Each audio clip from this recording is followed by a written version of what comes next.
I think most veterinarians, there's a very limited amount of time available to focus on learning some of the business and financial topics. It's really important to find someone to work with that can complement some of the areas where they need assistance. I'm Corey Brown, and this is Provide's The Path to Owning It podcast, where I sit down with trusted industry experts in Provide's network to give you the tools and advice you need to take your practice ownership dreams into your own hands. From owning your own practice to expanding or improving an existing practice, we'll help pave the way for you to achieve your dental or veterinary career dreams and guide you through all the nuances of the practice ownership journey.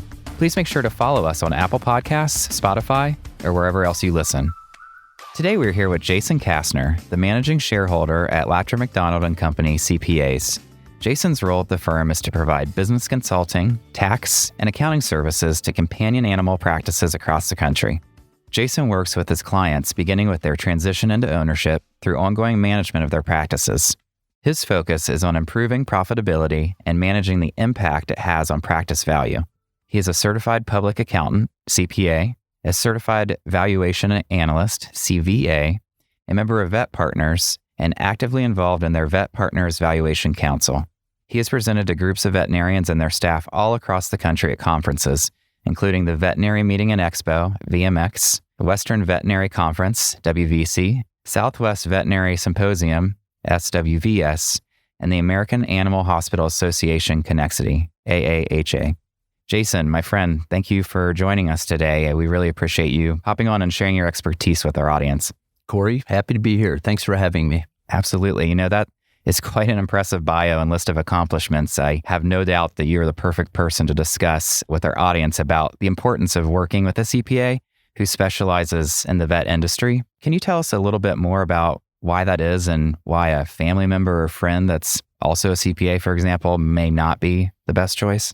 Yeah, absolutely. I have to admit, hearing that bio, I was kind of looking over my shoulder, wondering who we're talking about here, but I appreciate the warm welcome. I think it's really important, regardless, even outside of the veterinary space, right? Any small business owner, it's really important for them to work with professionals that know and understand their industry or their profession. I think in the veterinary profession, it's just as true, maybe even more so. In the veterinary space, I think most veterinarians' reason for going into veterinary medicine was not to own their own business or not to make $1 million or take over the world in the business realm. I think it was their passion for animals, right? And many of them wanted to become veterinarians from a very young age. In order to achieve that dream, they had to focus on incredibly good grades in high school and in undergrad to get accepted to a veterinary school. In veterinary school, they had to learn how to become doctors of multiple species. Right. So there was a very limited amount of time available to focus on learning some of the business and financial topics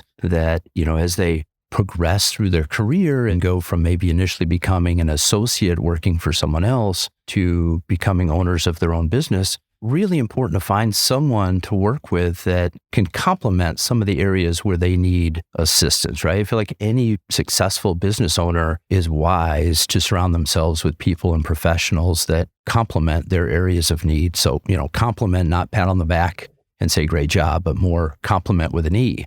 And I think CPAs that specialize in the veterinary space are in a good position to do that. And Jason, can you just expand a little bit on what kind of specialized knowledge a CPA who specializes like you can bring to practice owners?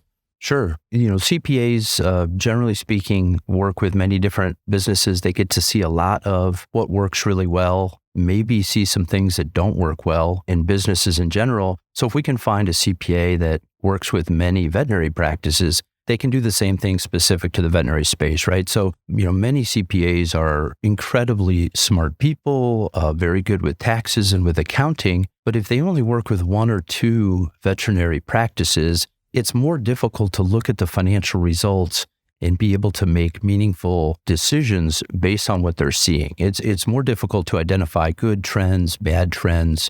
And so finding someone that works with 30 or 60 or, we work with more than 100 veterinary practices across the country, it just makes it easier for us to be able to identify opportunities when they arise. If nothing else, I'd love for people to understand that your CPA can do a heck of a lot more than just file your taxes. And that's a great segue into my next question. So besides helping doctors prepare for taxes, which I'm sure most think of when they think of CPAs, and what other ways can you help an established hospital owner be more profitable? I think understanding basic business principles, understanding profitability, understanding cash flow, and being in a position to be able to make looking at the financial results of the practice intentional and timely. So we're big believers in looking at the financial results on a quarterly basis. Many times people think of, well, it's the end of the year, I have to send my information to my CPA to do my taxes. We want to look at it much more frequently than that. And so by looking at it quarterly, if something's really gone awry, we can identify that and talk to the business owner, the practice owner about, hey, with a little bit of modulation to what we're doing, we might be able to get things right back on track. Just an example of this this was many years ago, a practice that our firm still works with. And actually, we've worked with this firm through a transition from the prior owner who started the practice selling to an associate. But this is back when we worked with the original owner. They were big believers in preventative care, and lab work was a huge component of their revenue. And we'll talk a little bit more, hopefully, about understanding your sources of revenue later in the discussion. But for them, we knew that lab revenue was 18 to 20% of the practice's revenue, very significant. And for a senior profile, which back then, I think it was Antec, had a special marketing about senior at 7. So pets that were 7 years old or older were considered seniors, still are most places. And for those senior pets, this practice owner wanted to do wellness blood work. Every year, we want to look and see what's going on inside. The pet's not being able to tell us what's wrong. We need to find out. And so at the beginning of the year, we had talked with them about raising their prices across the board, 3% back then. Inflation was running at maybe 2% or something. So we said, hey, 3% is good. And they used to charge $140 for that senior profile. Well, we get to the end of the first quarter, it's early May, we're looking at the numbers, and we see that lab revenue wasn't nearly 18 or 20%. It's like 14.5% of revenue. Profitability is dramatically lower than we expected it and where it's been in prior years. Huh. And so we bring this up at our quarterly call, and the owner kind of shakes his head knowingly and says, well, yeah, what I did was to get more clients to adhere to our recommendations, I went ahead and I lowered the price of that senior profile from $140. And again, it was supposed to go up to $145, right? It was supposed to go up 3%. Right. But I lowered it to $99. And by lowering it below $100, I think a lot more people are going to do it now and follow our recommendations. And after picking my jaw up off the floor, I said, okay, well, we need to prove the validity of this assumption we've made. And so we went back and had the practice manager look at, let's see the number of senior profiles that were done in the first quarter of this year, the current year, and how many were done in the previous year, first quarter. And what we learned was the number was almost identical. There was virtually no change in client behavior from lowering the price of that test from $140 to $99. And so that was an eye-opener for the client. And quite frankly, it was an eye-opener for me. And this is 12, 14 years ago. And it was kind of at that point where I realized that pricing in the veterinary space is a lot more elastic than most practice owners realize. And because we looked at it on a quarterly basis, we were able to identify that, make the change, and get the profit back on track. But going back to the point of, if we're not looking at that on a regular basis, right? If a whole year had gone by, we would have missed that opportunity for a much longer period of time. And worse, if no one was looking at it and we just sent that information to the accountant to do the taxes, the profitability of that practice would have been damaged for a long, long time. Yeah, what a great example, and shows the importance of why you do those quarterly checks, certainly. When you're doing those, what other key performance indicators or KPIs are important to monitor, besides the lab work that you had mentioned before? What are you looking for in those? Yeah, absolutely. So we've got a few primary KPIs, key performance indicators that we look for, some of them from the practice management software and some of them from the accounting software. Being a good accountant, I'll start with the accounting side. We certainly look at breakdown of revenue. And that's one thing we want to talk about, is making sure that we can see how much of our revenue is coming from different sources. Maybe it's lab work. Maybe it's reference lab versus in-house lab, pharmacy, online pharmacy. dentistry, radiology, those kind of things. We also look at cost of goods sold as a percentage of revenue. That's one of the key things we look at. We look at cost of non-doctor labor also as a percentage of revenue. Those are from the accounting side. And then from the practice management reports, we want to look at the number of new clients that are coming in each month. We want to compare that to how many full-time doctors do we have, so we can kind of get a relationship of new clients to full-time doctors. And we want to compare doctor pay to their production, which puts a lot of pressure on the practice management software being set up properly so that we can track doctor production. And we want to see those doctors' average transaction charge. That's another big KPI that we focus on quite a bit.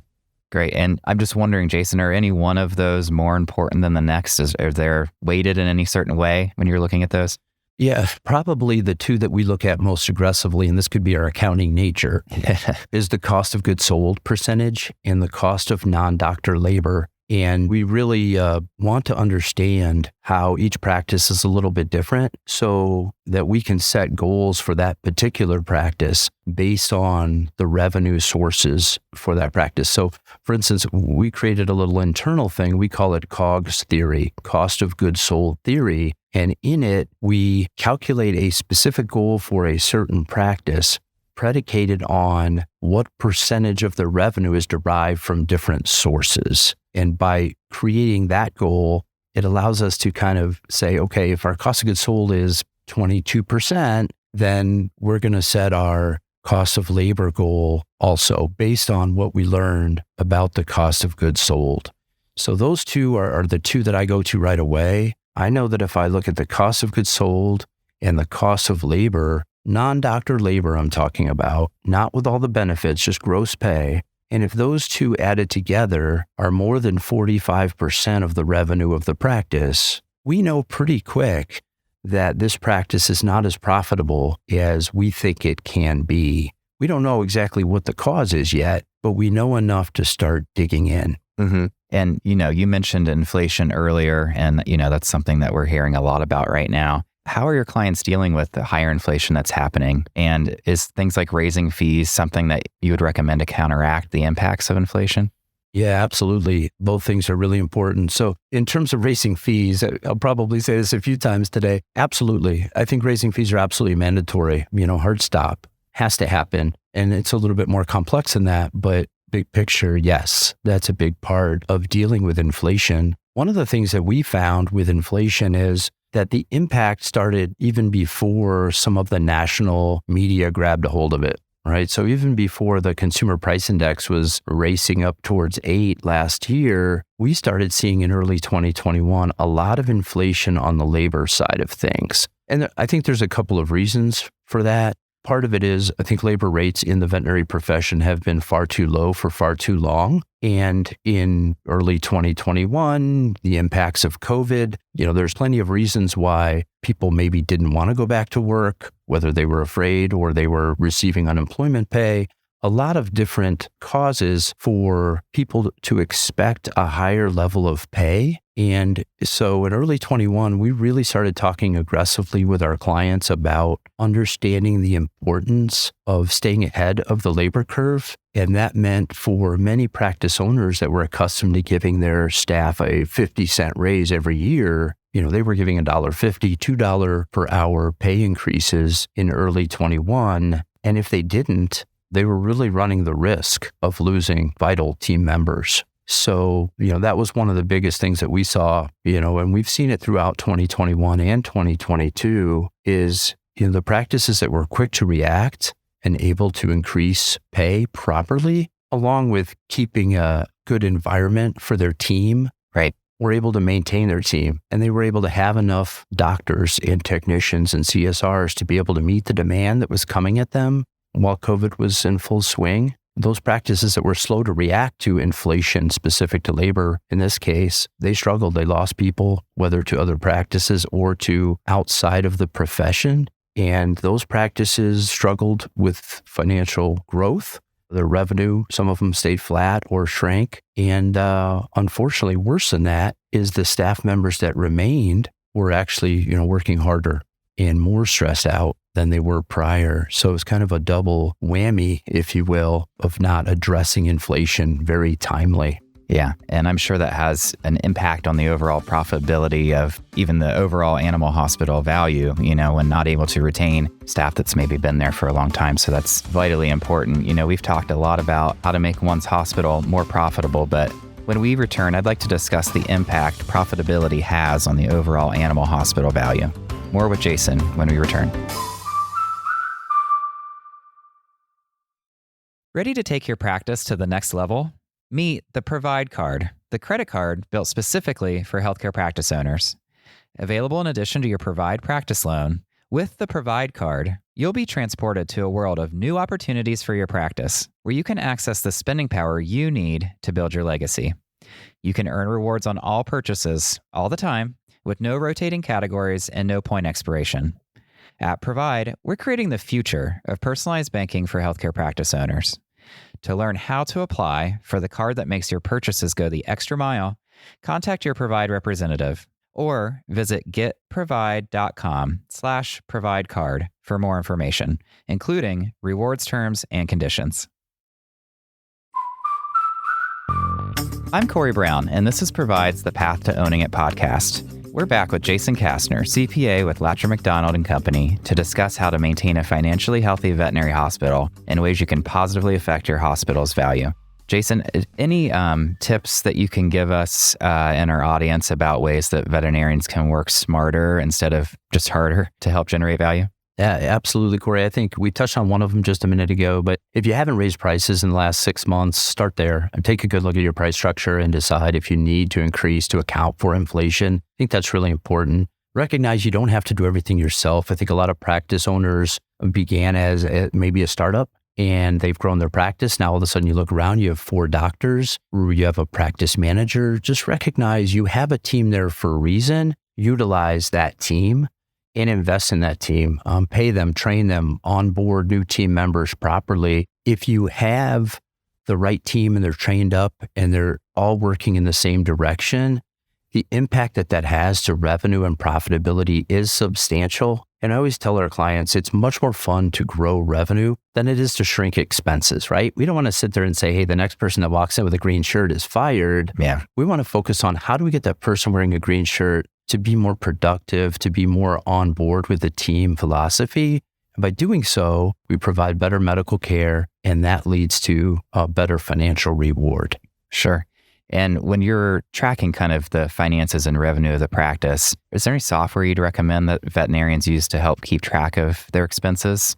Yeah, absolutely. Veterinarians have practice management software, of course, to do their scheduling and maintain medical records. But for expenses, we recommend QuickBooks. There are 2 versions of QuickBooks, a desktop version and an online version. We prefer the desktop version, just a little bit more robust than the QuickBooks Online or QBO. The main benefit to QBO, it's in the cloud. And if you're trying to access your QuickBooks from all over, the country or from anywhere in the world, QBO is a good option. Most of our clients tend to access their QuickBooks from their laptop or from their desktop computer, don't necessarily need that access from anywhere. So we prefer the desktop version. Thank you for sharing that. And you had mentioned employee costs before, and we've been talking about inflation. So with rising employee costs, how can doctors afford to pay their current employees more? Yeah, I sound like a broken record here.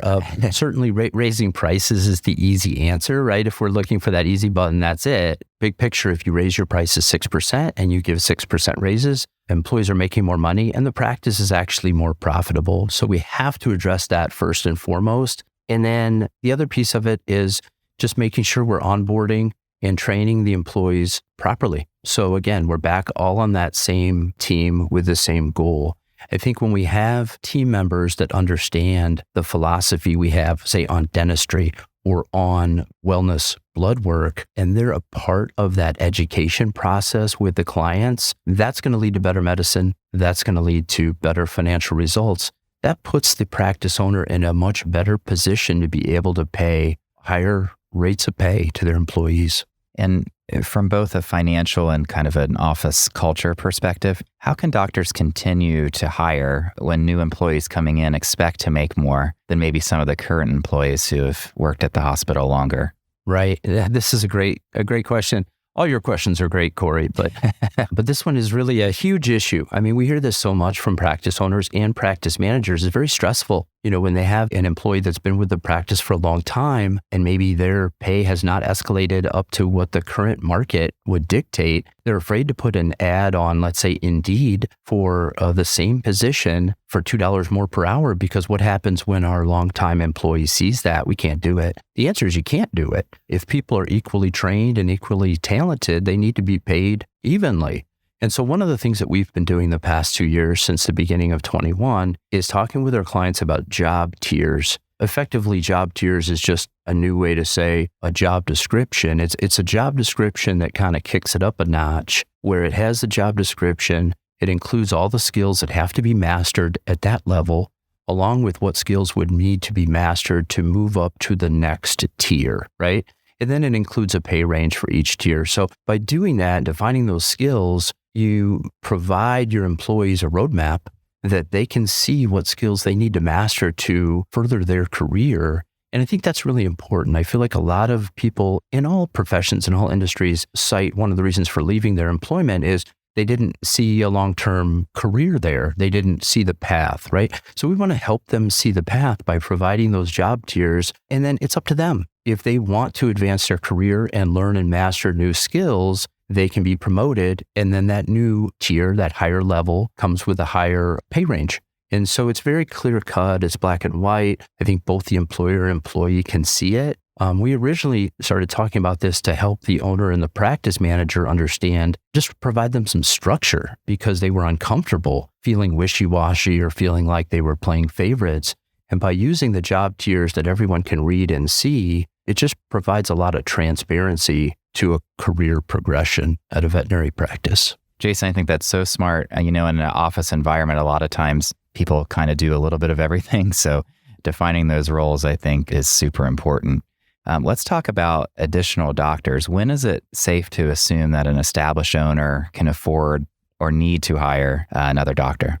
Yeah, quick answer is when you're no longer accepting new clients, oh my gosh, we need a new doctor.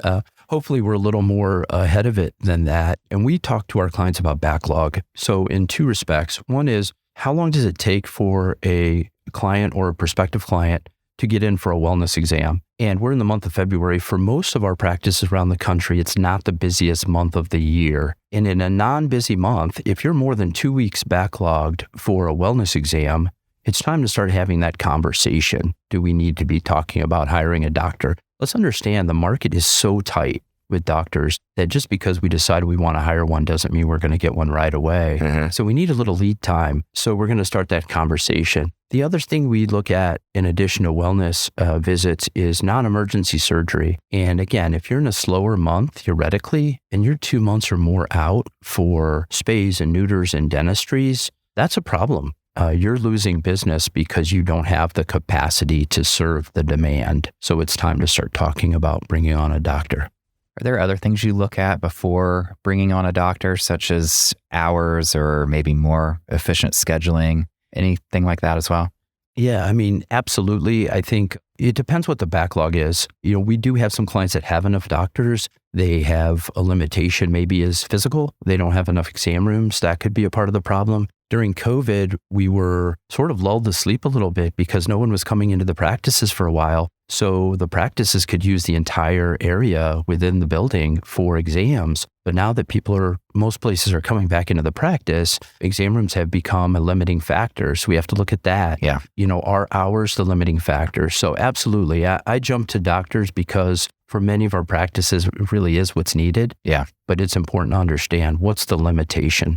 And let's talk a little bit more about evaluating the worth of a hospital. As a certified valuation analyst and active member of Vet Partners Valuation Council, I would imagine you'd have a unique perspective that you can tell us about evaluating the worth of a hospital. Absolutely. The main reason I became a certified valuation analyst was, a brief example. We had a husband and wife team. They wanted us to value their practice and they were going to sell 30% of their practice to an associate based on the value we provided. We were young and dumb, and we did the valuation and sat down with them and showed them that their $750,000 grossing practice was worth about $300,000. And the wife started crying immediately because they assumed that the value was considerably higher. Yeah. And that was the point when I realized, oh my gosh, I don't want to do this ever again. And so as a member of the Vet Partners Valuation Council, around that same time, other members of that council were seeing the same thing. And we built a term to the no-low practice, no or low value practice, and built out some information and some tools to help practice owners identify if they were a no or a low value practice. And so part of my, personal goal within my job here at Lacher McDonald is to help practice owners identify if they are no and low value and correct that way before it's time to get a valuation done. Yeah. And if you could say one thing to established hospital owners today to affect the most positive change in their hospital value or worth, what would you tell them? If your practice is not profitable, it's not valuable. And sometimes that's hard to hear. But every practice owner will say that they're practicing good medicine and have a great team. And I hope that that's the case. But a potential buyer expects that. It has to be paired with a profitable and proven business model. I would imagine having a trusted CPA is a great way to identify other opportunities to increase the value of your practice. So how can established owners go about choosing a CPA who's right for them? So I would recommend, I'm a member of Vet Partners National Association of Consultants for the veterinary space. I'm a big believer in that association. I encourage your listeners to go to vetpartners.org, scan through the list of members, identify a couple that might meet the needs that you're looking for, and then reach out to them, talk to them. The most important, there's so many smart people in that group, Corey. Yeah. I think the main thing is to find someone that fits the need that you have and that you can interact with and communicate with. I think that's the biggest piece. If you're going to be comfortable asking them questions and they're great about getting back to you and asking you questions, I think that's a really good recipe for success. That's great advice. If our listeners, after hearing this episode, would like to work with you, what's the best way that they can reach you? Yeah, I would say check out our website at lachercpa.com. That's LACHER-CPA.com. Or you can email me directly at jcastner@lachercpa.com. That's JCASTNER@lachercpa.com. Jason, I really appreciate you giving us a glimpse into the world of hospital ownership and sharing these really valuable tips on how to create and maintain a financially healthy veterinary hospital. So thank you so much for joining us today. Yeah, thanks for having me, Corey. It was great. Thank you for joining us for this episode of The Path to Owning It. If you're ready to take your practice ownership dreams into your own hands, be sure to visit getprovide.com to pre-qualify and browse our practice marketplace, or check out our news page for more helpful resources. The Path to Owning It is brought to you by the team at Provide, with production assistance from Sarah Parkey and Slide 9 Agency. And it's produced by PodCamp Media, branded podcast production for businesses. podcampmedia.com. Producer Dusty Weiss, editor Mackie Mukunda. For Provide, I'm Corey Brown. Thanks for being on the journey with us. Provide is a division of Fifth Third Bank National Association. All opinions expressed by the participants are solely their current opinions and do not reflect the opinions of Provide, its affiliates, or Fifth Third Bank. The participants' opinions are based on information they consider reliable, but neither Provide, its affiliates, nor Fifth Third Bank warrant its completeness or accuracy and should not be relied upon as such. This content is for informational purposes and does not constitute the rendering of legal, accounting, tax, or investment advice or other professional services by Provide or any of its affiliates. Please consult with appropriate professionals related to your individual circumstances. All lending is subject to review and approval.